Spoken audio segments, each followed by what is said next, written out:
नमस्कार, सुस्वागतम. कसे आहात सगळे? मजेत ना? आणि मंडळी, माझा नेहमीचा आपुलकीचा प्रश्न आज मी तुम्हाला 100व्यांदा विचारणार आहे. हसताय ना? हसायलाच पाहिजे, कारण आपल्या आवडत्या कार्यक्रमानं गाठलेली आहे 100री, ज्या कार्यक्रमाचं नाव आहे चला हवा येऊ द्या. मंडळी, गेली 1 वर्षभर तुम्हाला प्रत्येक एपिसोडच्या सुरुवातीला मी हा प्रश्न विचारतो, हसताय ना? खरं तर आज हा प्रश्न 100व्यांदा विचारताना मला खूप आनंद होतोय आणि त्याही पेक्षा जास्त मी भावनिक झालोय. कारण एका छोट्याशा टीमला घेऊन चला हवा येऊ द्याचा हा प्रवास सुरू झाला होता आणि आज तुमच्याच आशीर्वादानं त्याचा एवढा मोठा डोंगर झालेला आहे. आज विठू माऊलीच्या चरणी महाराष्ट्रातला प्रत्येक भक्त काही ना काहीतरी मागणं मागतोय. तसंच मागणं आम्ही सुद्धा विठू माऊलीच्या चरणी मागितलं होतं की ज्यांच्यापासून या सगळ्या प्रवासाला सुरुवात झाली आहे त्या व्यक्तीला या मंचावरती पुन्हा एकदा येऊ देत.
हो,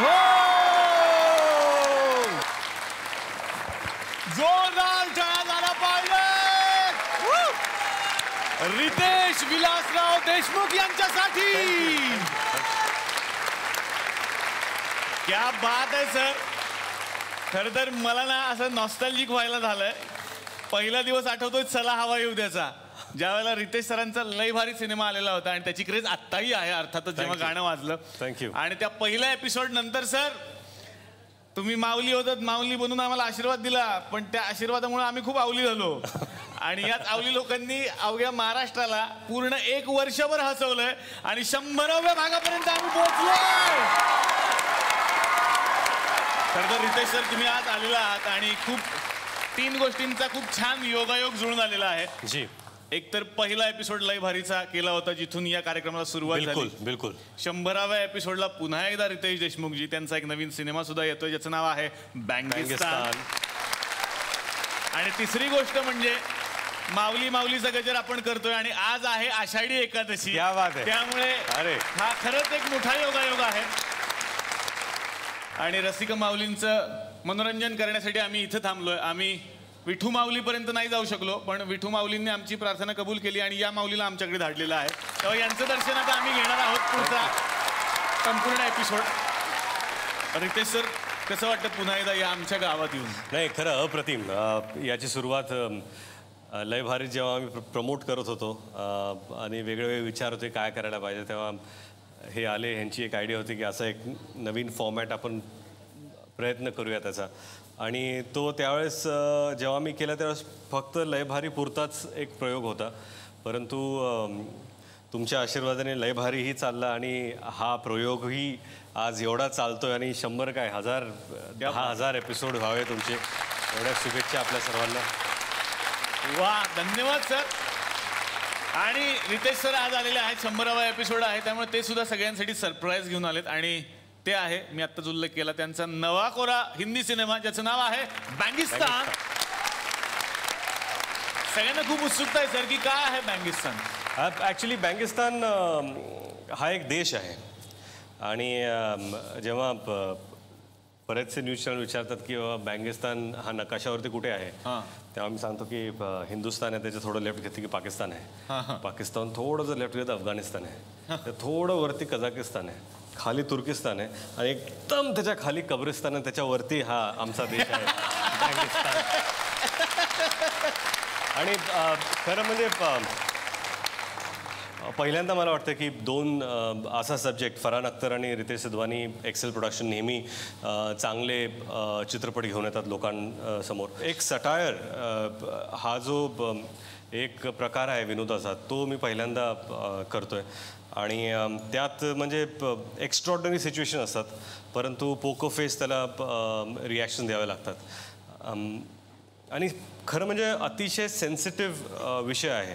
दोन लोक आहेत बँगिस्तानचे, मी नॉर्थ बँगिस्तान आणि पुलकित सम्राट आहेत ते साऊथ बँगिस्तानहून येतात. मी एक मुस्लिम आहे आणि ते एक हिंदू आहेत. आणि दोघांना काही लोक त्यांचे जे आहेत अलकाम तमाम, हे अल कायदा संपलेली आहे, आता अलकाम तमाम ही संपूर्ण जगभरावर राज्य करणार आहे. तर त्यांचे जे बॉस आहेत ते मला सांगतात की बाबा तू धर्मासाठी काहीतरी करायला पाहिजे. ब्रेन वॉश जे प्रयोग आहे ते करतात. आणि हे दोघं निघतात एका जर्नीवरती किंवा एक पोलंडमध्ये फार मोठी पीस कॉन्फरन्स आहे आणि त्याला कसं बॉम्ब करायचं किंवा उडवायचं. आणि ह्या जर्नीमध्ये ते एकमेकाच्या धर्माविषयी शिकतात. आणि शेवटी हे कधी कुठलाही धर्म असेल, कुठलाही मजहब असेल, शेवटी तो प्रेम, सद्भावना, बंधुप्रेम ह्याच्यावरतीच आधारित असतो कुठलाही धर्म. आणि तो एक मेसेज आम्ही देण्याचा प्रयत्न करतोय चित्रपटाद्वारे. क्या बात आहे, क्या बात आहे. सरांनी मलाशी बोलता बोलता सांगितलं की बँगिस्तान नक्की कुठे आहे, आणि सरांनी सांगितलं की इकडे आहे, मग थोडं इकडे जा, मग उजवीकडे जा, तिकडे हे काय आहे, पाकिस्तान आहे, पाकिस्तानच्या याच्यावरून एकच कळलं, त्यांचा भूगोल खूप पक्का होता कॉलेजमध्ये, त्याच्यामुळे. नाही एवढं शिकून आलो मी, बाकी विचारू नका. वा. तर बँगिस्तानचा सगळा इतिहास भूगोल मला जाणून घ्यायचा आहे, सरांची भूमिका काय आहे हे सुद्धा मला डिटेलमध्ये जाणून घ्यायचं. मी आत्ता विनंती करतो रितेश सर, प्लीज तुम्ही आमच्या सोबत विराजमान व्हा. ही थुकरटवाडी आहे, ह्या थुकरटवाडी नाव आहे या गावाचं. जी. हे पण एक बँगिस्तान आहे. काय सांगताय. इकडे सेलिब्रिटी यायला सर खूप घाबरतात. हो. कारण आमच्या इकडचे जे लोक आहेत ना, जसं मी उल्लेख केला सुरुवातीलाच, ते इकडे कुणावरही कसाही बॉम्ब टाकू शकतात.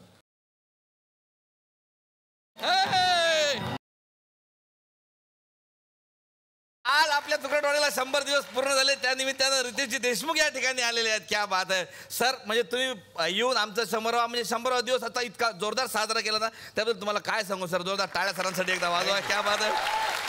म्हणजे खरं तुम्हाला सांगतो, म्हणजे आता मी पहिल्यांदा सांगत नाही, बरेचदा डॉक्टरांनी पण सांगितलं आणि सगळ्या टेलिव्हिजनला पण माहिती आहे, आमच्या प्रेक्षकांना पण माहिती आहे, कारण ह्या गावाची सुरुवात करणारे जनक म्हणजे रितेशजी दादा देशमुख आहेत.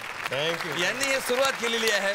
सराच्या रूपाने एक अलादीन टाईप व्यक्तिमत्व या ठिकाणी आलेला आहे. Aladdin type. अलादीन आम्ही त्यांचा पिक्चर बघितलंय. अलादीन तुम्ही पाहिलं ना. हा अलादीन कुणीच पाहिलं नाही. आता काय बोलाल तुम्ही.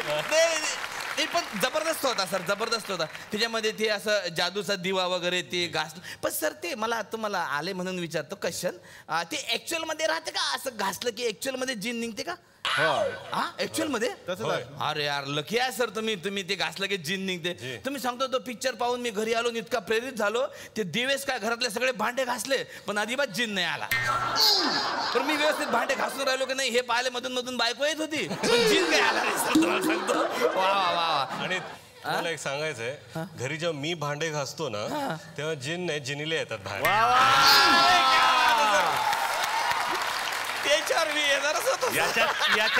याच्यात खूप मोठी माहिती आमच्या हाती लागलेली आहे की सर घरी भांडी घासतात. घरी भांडी कोण घासत.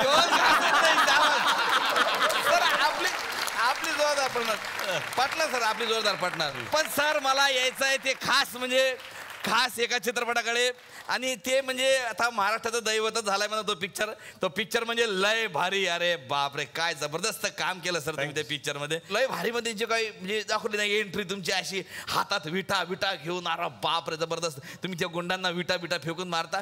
त्या विटाची इतकी क्रेज आली सर गावात. सांगतो की म्हणजे आमच्या गावातल्या बऱ्याच लोकांना आपल्या पोरीचे लग्न गवंड्याशी म्हणा, वीटभट्टीवाल्याशी म्हणा असे करून दिलेले आहेत.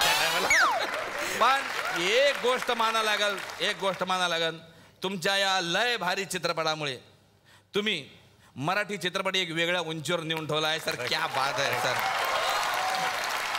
तुझे मेरी कसम या चित्रपटातून पदार्पण झालेले रितेश भाऊ आज पाहता एक सुपरस्टार आणि एक फार मान्यवर व्यक्ती भारतातले झालेले आहेत.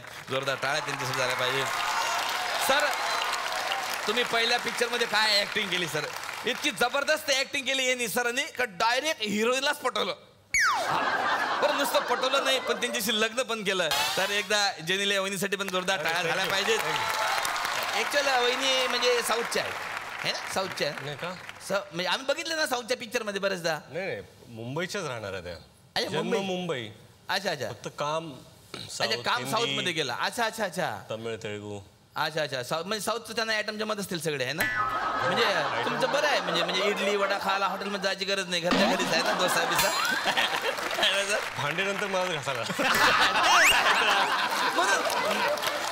आज एवढा मोठा व्यक्ती या ठिकाणी आलेला आहे सर, माझं कर्तव्य आहे इथं आल्या प्रत्येक माणसाचं स्वागत करायचं. म्हणून मी या ठिकाणी रितेश भाऊ यांचं स्वागत करण्यासाठी आमंत्रित करतो. अखिल भारतीय तंटा नाही केला तर गाव तंटामुक्त होईल संघटनेचे अध्यक्ष भारत गणेशपुरे यांना.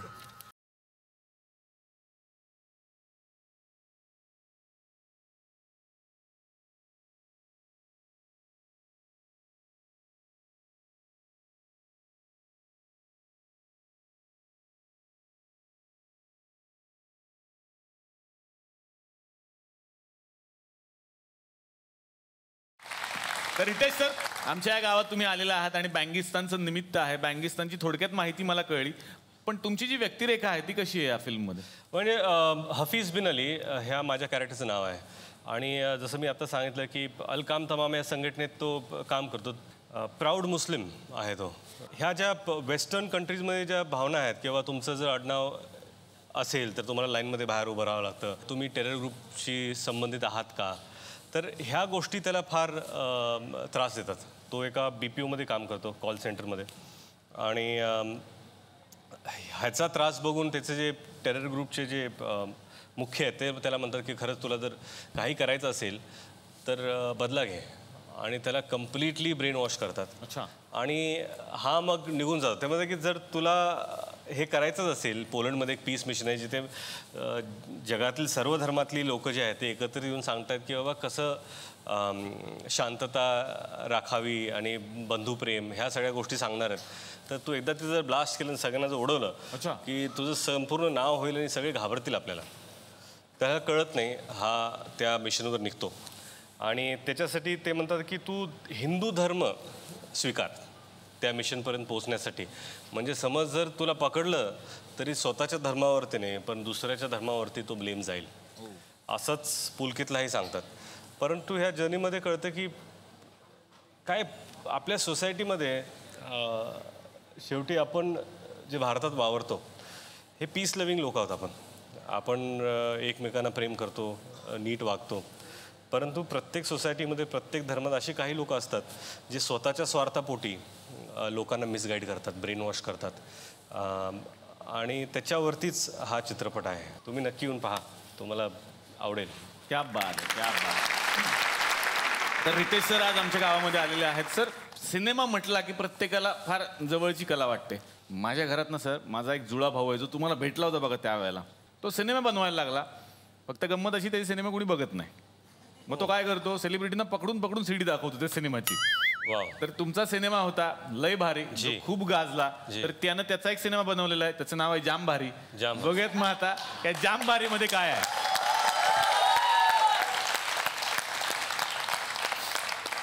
तर भेटूयात या सिनेमातल्या पहिल्या मुख्य पात्राला, जे त्या गावातले मोठे उद्योजक आहेत, प्रतापसिंह गणेशपुरे यांना.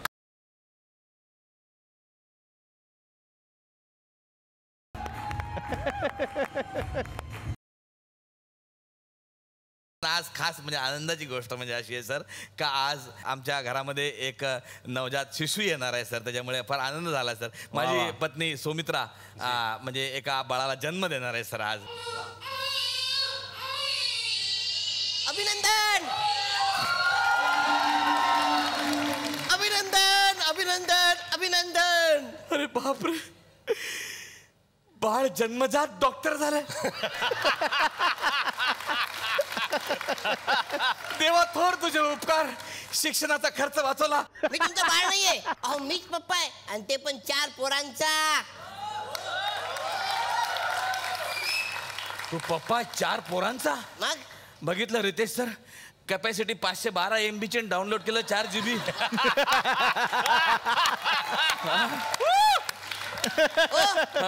जोक नका मारू. हा अबे ते रिंगटोन बंद कर तुझ्या आता पहिले. ओ हा ही माझी नाही, मग? ही तुमची रिंगटोन आहे. तुमचा माझी? मुलगा रडतोय. माझी? हो माझा मुलगा? हो.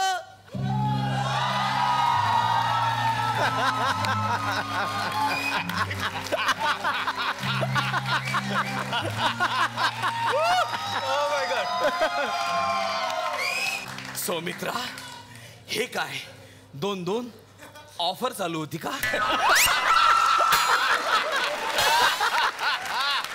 इथे एक रितेश देशमुख निर्मात्याला परवडत नाही, तो 2-2.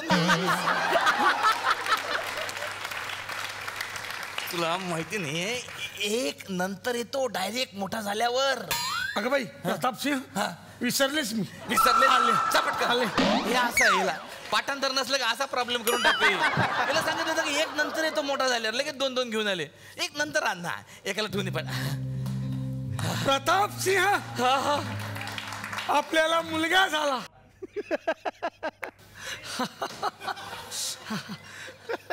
सौमित्रा, तू मुलाला नाही सिंहाला जन्म दिला आहे. अरे बापरे, पळा.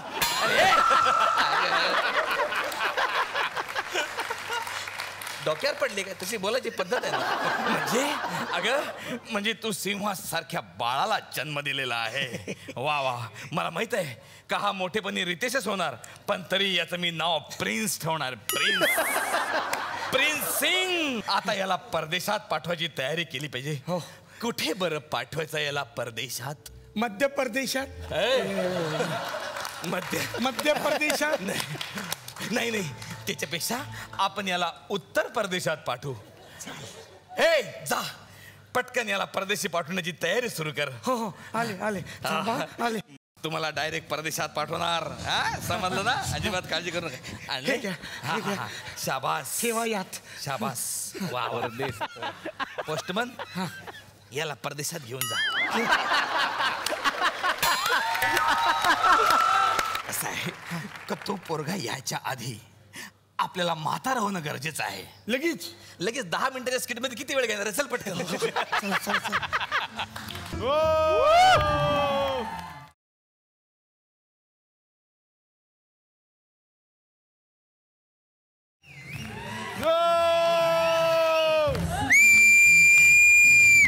आई आले या. आई चांगला गेला. आई, हा बाळा, मी आलो. आई आई हा ओवाळते. वा रे वा वा. हे घे. बरं झालं तू परदेशातून आलास. आता तुला तुझ्या बाबांचा बिझनेस सांभाळायचा आहे. कोणता बिझनेस आहे आपला? टिपिकेचा. म्हणजे? टायर पंक्चर काढायचा. हो वाव. हो तुला टायर सांभाळायचं. पंक्चर काढायचं? हो हो वा वा, छान छान. अरे तू येणार म्हणून मी काय बनवलंय माहितीये का? काय? फ्लॉवरचा हलवा. फ्लॉवरचा हलवा म्हणजे नेमकं काय बनवलंयस? म्हणजे नेमकं काही नाही बनवलं आपल्याला. हा? उल्लू बनवलंय तिने. चल चल फ्लावर, ये, बाळा, ये. मला हलवा दे आई. हो, देतो, देतो, मला देतो. हलवा दे आई. बाळा ये. आई. हॅलो संग्राम शेठ, गावात प्रिन्स आलाय.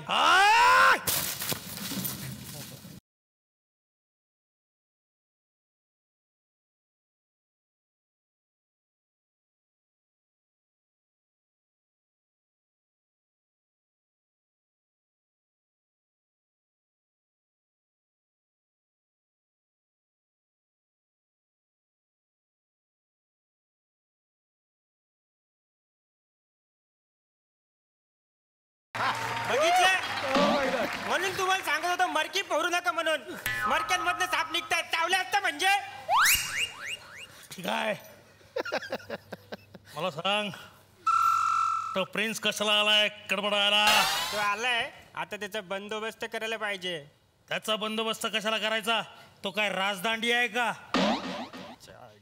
ये डोक्यावरच पडला रे. नाही रे, काटा करायला पाहिजे, काटा.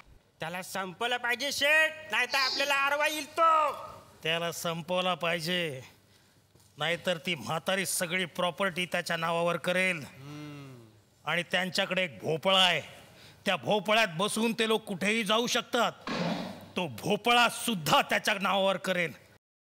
आई हे बघ प्रिन्स, हा हा आपला पारंपरिक भोपळा. याच्यात बसून तू कुठेही जाऊ शकतोस. याच्यात बसून म्हणजे ती वाघ म्हातारी भोपळ्यात बसून तेच तसंच? हो हो, तीच आजी. एकदा जंगलात जात होती, तेव्हा वाघोबा आणि कोलोबा तिची वाट बघत होते. ती म्हणाली, थांबा, मी लेकीकडे जाते, बटर रोटी खाते, जाळ बनवते आणि मग तुम्ही मला खा. त्याच वेलीवरचा हा शेवटचा भोपळा आता राहिलेला आहे. हा तू सांभाळ, हे आमची अमानत म्हणून तू सांभाळ.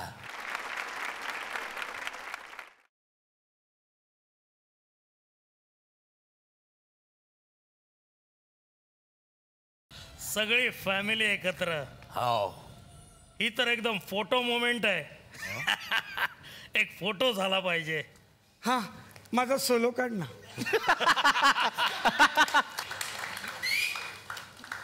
आई आहेस ना? हा, काय चालू आहे तुझं? हा, फोटो सेशन चालू आहे इथं?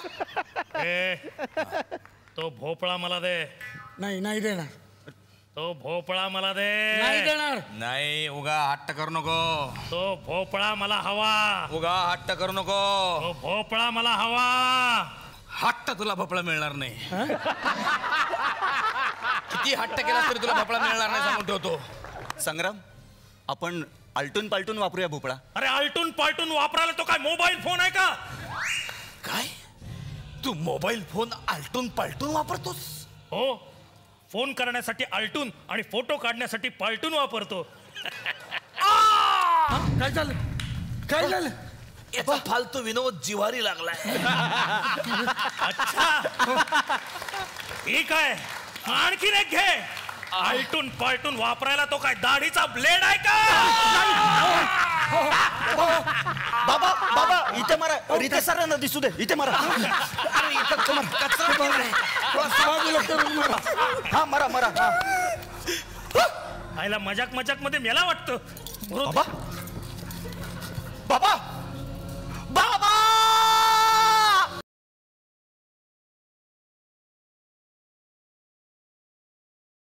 तो प्रिन्सचा बाप तर गेला, आता त्या प्रिन्सची पाळी. शेठ, मी नाही का बोलतो, तिथनच बोल. पण त्याला संपवायचं कसा?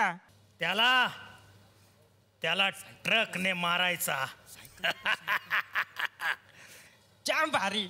उगाच मला संग्राम केळकर म्हणत नाहीत. आता तो येईल त्याच्या गाडीवरून.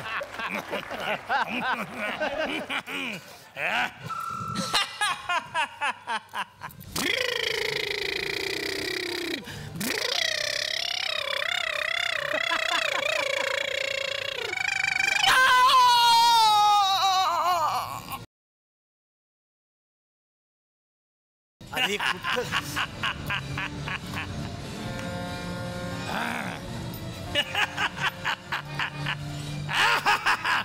थांब, आता तुला ट्रक रे मारतो. मार.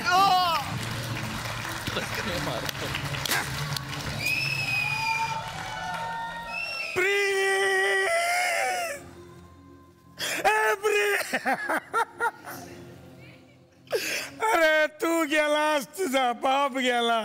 मी आहे 2 वाक्य नाही नाही, बोलू काय? तुमचा रोल संपलेला आहे. एक शब्द बोलला का तुम्ही? अरे देवा, आता कुणाकडे दाद मागू? कुणाचा आदर आहे मला? तू माझा मुलगा नेलायस, मला परत एक मुलगा पाठव, त्याची झेरॉक्स कॉपी तरी पाठव द्यावा. नाही देवा, नाही. डॉक्टर, हा डॉक्टरकडे मी एक प्रिंटची झेरॉक्स कॉपी दिली होती, ती घ्यायला जातो पंढरपूरला. डॉक्टर डॉक्टर डॉक्टर डॉक्टर काय झालं आता? डॉक्टर तुम्ही म्हातारे झाले तरी एवढेच आहात. अहो किती झिजता, अहो किती झिजता. जास्त झिजू नका, नाही तर लोक चप्पल म्हणून वापरतील. काय काम होते ते सांगा. अहो तुम्हाला एक मुलगा दिला होता. हा? हा काय ठेवायला दिला होता. तुम्हाला मुलगा परत हवाय. कुठे आहे माझा मुलगा? कुठे आहे माझी झेरॉक्स? कुठे आहे माझी झेरॉक्स?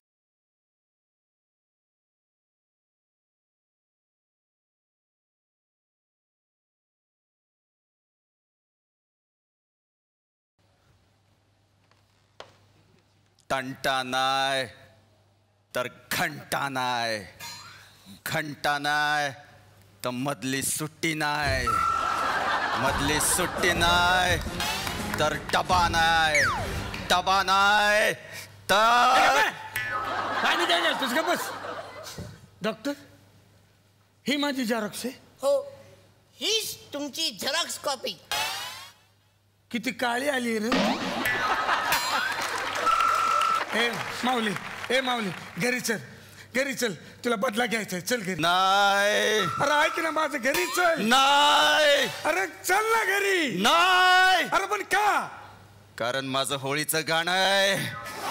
तू जा, जा इथून. चला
या माऊलीची बाहुली आहे. माऊलीची बाहुबली आहे. माऊलीची जाऊ दे, महत्वाचं बोलतो. संग्राम, हा चेहरा लक्षात ठेव. संग्राम, 1 मिनिट. चांगला आला असेल तर मला पण दे. व्हॉट्सअप नंबर दे. ब्लूटूथ ने पाठव. का? नेट बंद आहे माझं. माझ्याकडे ब्लूटूथ नाही आहे. का? क्योंकि मेरे टूथपेस्ट में नमक है. एक पण ब्लूटूथ नाही आहे. संग्राम,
आता तू गेलास.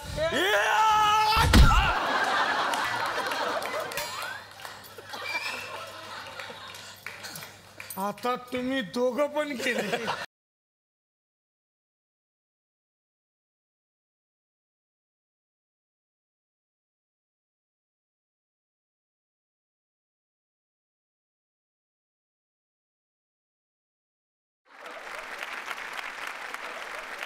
आता बरीच वर्ष झाली, काळ बदलत चाललेला आहे. आपल्या हातात मोबाईल आलाय, मेसेज आले, त्यामुळे हळूहळू पत्र लिहिण्याची कला कुठेतरी मागे पडत चाललेली आहे. बिलकुल. पण आमचं हे गाव असं आहे सर, विशेष आहे. इकडे एक पोस्टमन अजून सुद्धा आहेत आणि ते काही पत्र घेऊन येतात.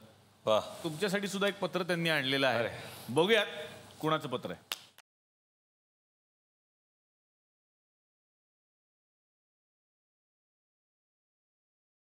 ते घरी गेलो होतो तुमच्या. माझ्या. ओके. तुमच्यासाठी एक पत्र आलेलं आहे. ओ, रितेश नाही, माझा चिंटू बाबा, आमचा सगळ्यांचा लाडका दादा. तब्येत बारीक झाली काय रे? लोक नेहमी म्हणायचे मला, रितेशने काय मेंटेन केलंय स्वतःला. कौतुक वाटायचं, पण काळजी जात नाही ना रे. बरं, ते जाऊ देत. नातू कसा आहे माझा? एकदा बाभुळगावला गडीवर घेऊन जा त्याला. घोड्यावर रपेट मार. जगात कितीही कौतुक झालं ना तरी आपल्या गावात, बाभुळ गावात मोठी माणसं मनापासून आशीर्वाद देतात. त्याची सर कुठेच नाही. खूप दिवसांपासून तुझ्याशी बोलायचं होतं. आता मी तुमच्यात नाही याची तुम्हाला सवय होईल असं वाटत होतं, पण तुम्ही तिघं भाऊ अजूनही मी तुमच्या समोर असल्यासारखेच वागता रे, जबाबदारीने. तू तर माझ्या डोळ्यासमोर आर्किटेक्टचा हिरो झालास. ते आर्किटेक्ट होणं मला कळत नव्हतं, पण विश्वास होता की तू काहीतरी वेगळं नक्कीच करतोयस. आणि शेवटी तू स्वतःचं करिअरच डिझाईन केलंस. हिरो झालास, हिंदी सिनेमे केले, खूप आनंद दिलास लोकांना. माऊली माऊली ऐकलं की विठ्ठल आठवायचा आधी, पण आता पांडुरंगासोबत तूही दिसतोस. तू चांगलं काम करतोस याची खात्रीच आहे. टेन्शन फक्त पावसाचं आहे रे. पाऊस झाला पाहिजे. मी मुख्यमंत्री नव्हतो तेव्हा पण हेच मागायचो. पाऊस चांगला झाला पाहिजे. जय हरी विठ्ठल, जय हरी विठ्ठल, जय हरी विठ्ठल.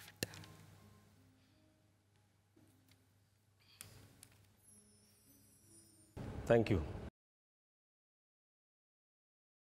पण आज या निमित्तानं आमच्या सगळ्यांच्या मनात ज्यांची ज्योत आयुष्यभर तेवत राहणार आहे, महाराष्ट्राचे लाडके नेते सन्माननीय विलासरावजी देशमुख यांच्यासाठी एकदा जोरदार टाळ्या झाला पाहिजे.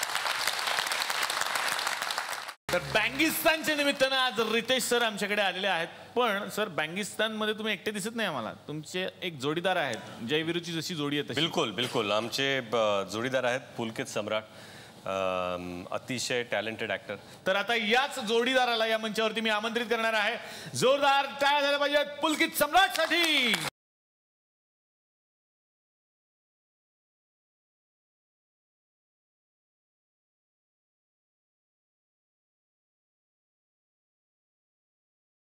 पुलकित जी, आपके साथ अभी आगे का प्रोग्राम हमें शुरू करना है. रितेश जी से हमें पता चला कि हिंदी में क्यों बात कर रहे हैं? ओहो, मला मराठी खूप आवडतो. क्या बात है, वाह वाह. ये आपने बता दिया अच्छा हुआ, क्योंकि मेरा हिंदी बहुत प्रॉब्लमेटिक है. लोनावळा खंडाळा टाइप हिंदी मेरा सब. अरे माझं नाव पुलकित सम्राट आहे. मला मराठी खूप आवडतो. स्पेशली चटपटा गोष्टी खूप आवडतो. वाह वाह. जसा ठेचा, ठेचा, पुरणपोळी, मिसल पाव, ओहो, झुणका भाकर, माधुरी दीक्षित, उर्मिला मातोंडकर, ईशा कोपीकर, आणि जेव्हा रितेश भाऊ मुलीच्या किरदार करती मला खूप आवडतो. आणि माझ्याशी काहीतरी चूक झाली असेल त्याचा जिम्मेवार लय भारी रितेश भाऊ आहे. आजच्या ठळक बातम्या संपल्या.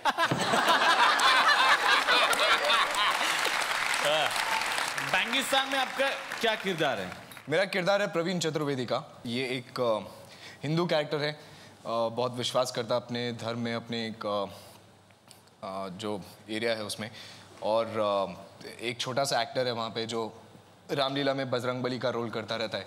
एक वहाँ पर एक लीडर हैं एक दल के जिनको अपना भगवान मानता है. उन्होंने जो बोल दिया वो मान लेगा. उस दल का नाम है माँ का दल. और उसके जो लीडर हैं इसको ब्रेन वॉश कर देते हैं इसी बात पे कि तुम कब तक ये छोटे मोटे स्टेज पे काम करते रहोगे, दुनिया को अपना स्टेज बनाओ और वहाँ पे जाके धमाका करो.